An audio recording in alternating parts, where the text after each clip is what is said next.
Okay. Lane number 1. Okay. Thank you.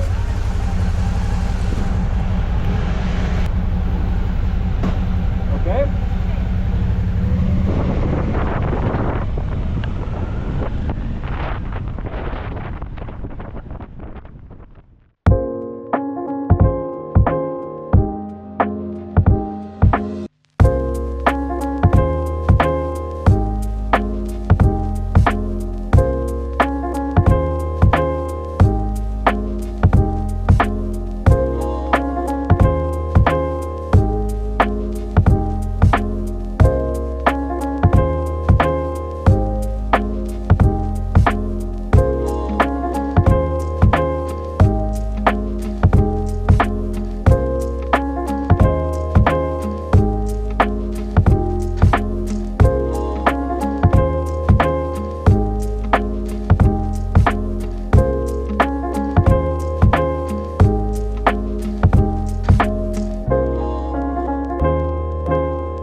Toks sustojimas Hjumui. Kažkaip dangus maišas. Ir žaibuoja. Ir man dar liko važiuoti. Nei daug, nei mažai. 26 kilometrai, bet būtent iš ten pareina dabar žaibai ir lietus. O griaudi. Ąžuolas koks gražus. Sustojau čia tokioj vidury niekur. Lauksiu kol praeis. Taip atrodo. Dar čia į viršų reikia pavažiuoti. Nu taip. Na tai dar liko. Ir nežinau, kažkaip nefaina gal per tų žaibus važiuoti, tai biškį luktelis.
Siaučia vėjai, už lango audra. Čia džiūsta mano palapinė.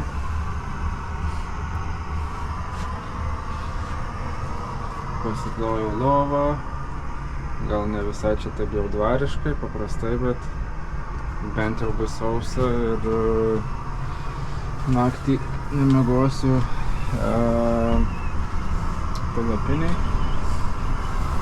Čia arbatos užsiviriau. Pasidarysiu arbatėlės. Visokios kafo čia pilna. Čia rankšluosčiai džiūna. Saunoj buvau vienas. Labai fainas su langu į jūrą. Jo, švilpia vėjas, kaukia, tai dar turėtų nuo 12 nakties iš tikrųjų ta tikroji jau audra, tai dabar tai dar tokie prieš audrai vaikšto, tai gerai čia pučia Hjumoj, Estijoje. Pats atšiauriausias kampas realiai gaunasi. Tai sakė šeimininkė, kad ganėtinai sunku čia šitam atšiauriom sąlygom išgyventi. Ir žiemos būna labai, sakė, sunkios ir labai šaltos, žiauriai vėjuotos, tai gan sunku čia, sako, yra gyventi. Ir ekstremalios sąlygos, žodžiu, labai jūrinis klimatas. Ir realiai tai kaip gyventum jūrui.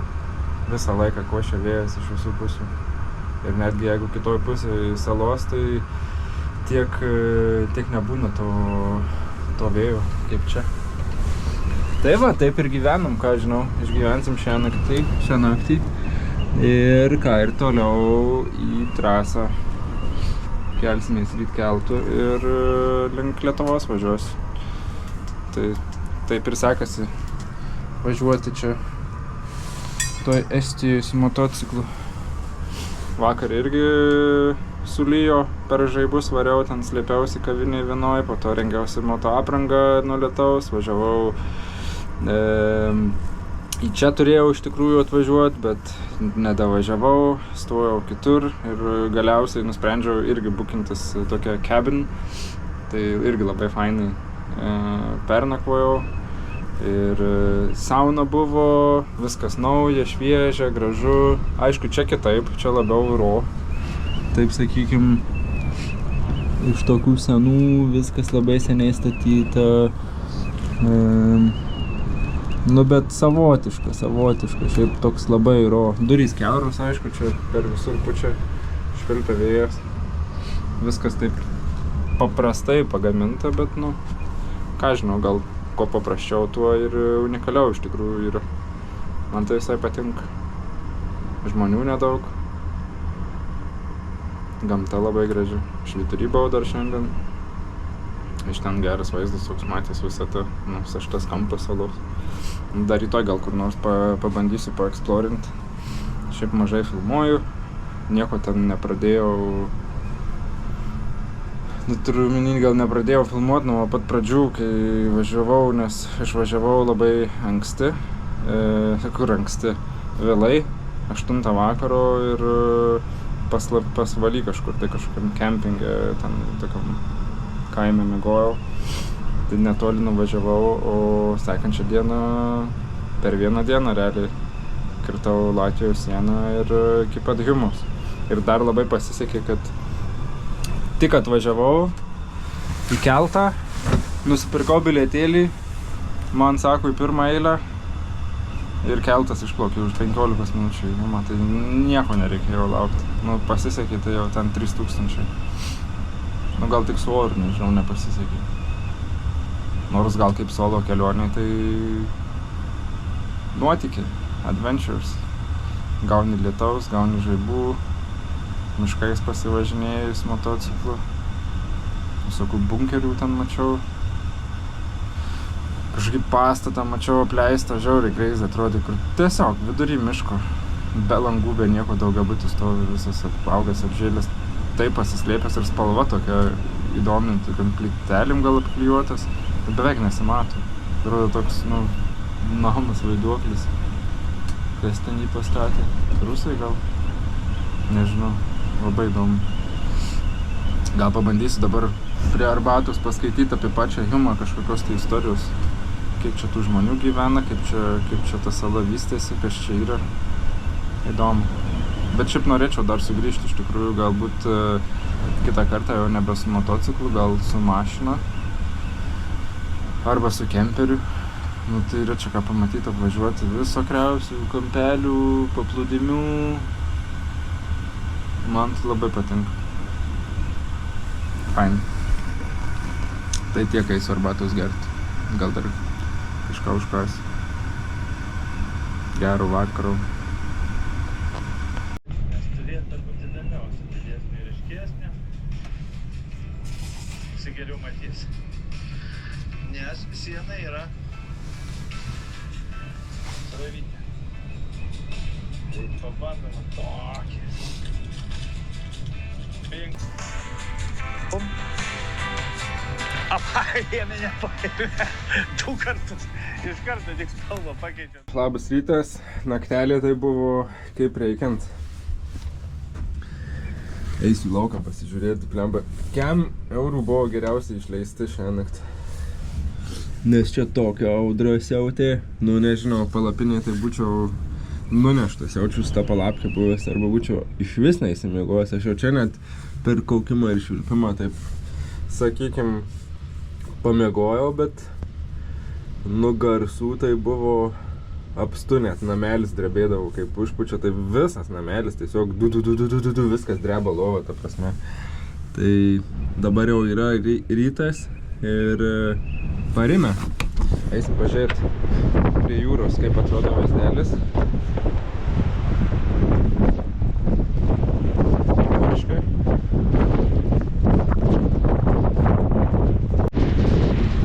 Štai vaizdelis prie jūros.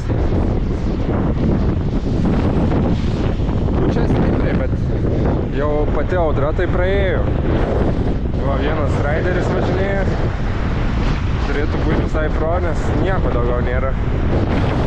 Tiesiog vienas atvažiavęs ir va raideris. Visa sąlyga.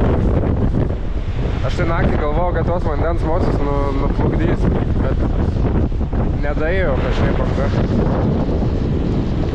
Bangos tai labai gražios. Vanduo švaresnis negu Lietuvoje Baltijos jūrai. Matyt, šiauriau čia yra gal ta vandens temperatūra tokia šaltesnė. Bet kaitas tai nedidelis. Nežinau, nesimato, gal 7 kokia gal. Labai nedidelis atrodo. Raidina, kur nėra bangų, tiesiog lygioje vietoje. Gal ir okei. Aš šiaip gerai pasižiūrėjus tą vietą tenai. Ir aš galėčiau ten raidinti. Aišku, ten akmenų yra visai nemažai, bet possible. Nu va ten tai kalnai ritas. Ten kalnai ritas ir anoj pusė, aišku, didžiausias jau. Gal reik nueiti iki to iškišulio. Čia bus challenge'as toks. Antras įlipo. Dar mačiau trečią kaitą pasikėlį. Bet orelis tai purškia lietus, ta prasme. Crazy! O reikės važiuoti su motociklu, tai įsivaizduokit, kokią čia dienelį laukia manęs ant tokio vėjo ir lietaus. O, dogis! Šlapias. 8 kvadratų.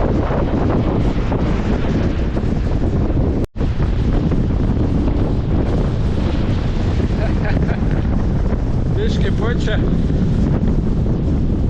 O, dogis ateina.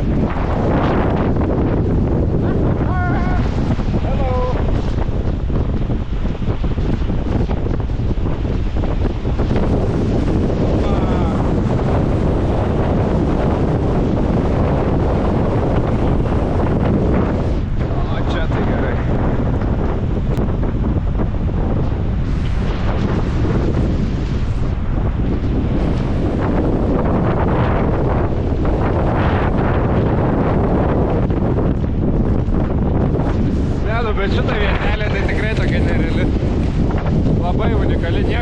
matęs tokius. O, pučia.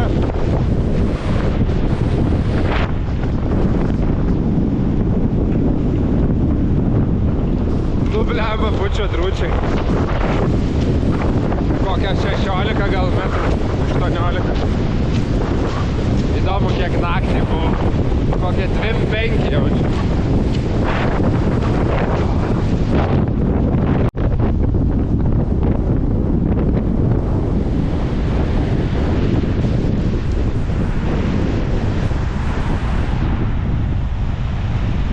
Kaip čia dabar 2 jūros, ne?